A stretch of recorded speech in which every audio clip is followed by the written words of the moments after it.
tingkat kesabaran kita tuh harus lebih tinggi pada saat kita ngadepi orang tua. Orang tua itu bukan orang yang sudah lebih dewasa dari kita, bukan. Dia kembali lagi seperti anak-anak. Setelah 60 kira-kira dok, kita Iya. dok. Nah itu biasanya makin cepet tuh kalau dia makin nggak punya aktivitas, Frankie. Orang biasanya memburuk sekali pada saat dia sudah mulai hilang dari sosialisasi. Nanti saya masih lama dok, 38 tahun lagi dok. Hilang dari sosialisasi dalam arti kata gini, orang tuh sebenarnya yang bikin orang nggak pikun adalah karena dia bekerja, Frankie. Dia bekerja, dia kontak sama orang segala macam, otaknya jalan. Tapi pada saat dia mulai pensiun, nah itu sayangnya di Indonesia pensiun kita terlalu muda, Frankie. 58 sudah pensiun, 60 sudah pensiun. Sekarang ya paling-paling 65 lah. Jarang-jarang yang 70 tahun masih aktif.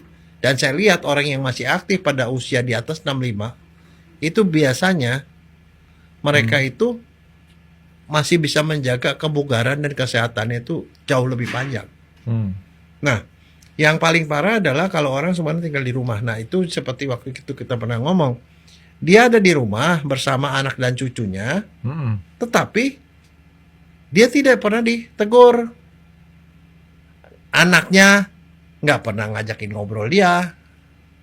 Sebelum berangkat kantor ataupun sesudah pulang kantor nggak pernah ditegur-tegur orang tuanya. Cucunya pun tidak nyambung sama kakeknya atau sama neneknya. Dia sendiri, jadi dia sendiri dalam keramaian di rumah. Nah, ditambah lagi kalau dia tidak punya hobi, tidak punya peliharaan. Tidak ada peliharaan, tidak ada hobi, tidak, ya pokoknya melakukan sesuatu lah. Nah, kalau yang kayak gituan, dia cepat sekali tua, memburuk dan pikun, Frankie. Jadi kalau menurut saya, penting sekali orang-orang tua itu bisa punya sosialisasi setelah dia tidak aktif kembali, tidak aktif.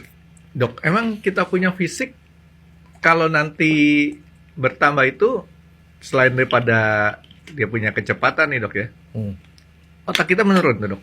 Semua menurun pada saat dia tidak dipakai. Otak itu sama dengan otot. Oh berarti kalau nggak dipakai ya dok ya? Iya. Nah itu sebabnya makanya kalau orang udah tua, ya dia harus punya aktivitas. Kalau saya sih sangat menganjurkan bahwa dia tuh mesti punya tetangga, teman kanan kiri itu yang dia bisa ngobrol. Katanya nyetir juga lumayan dok ya buat Nyetir, ini. naik sepeda, olahraga ke sekelilingnya, ikut tai chi misalnya, senam pagi.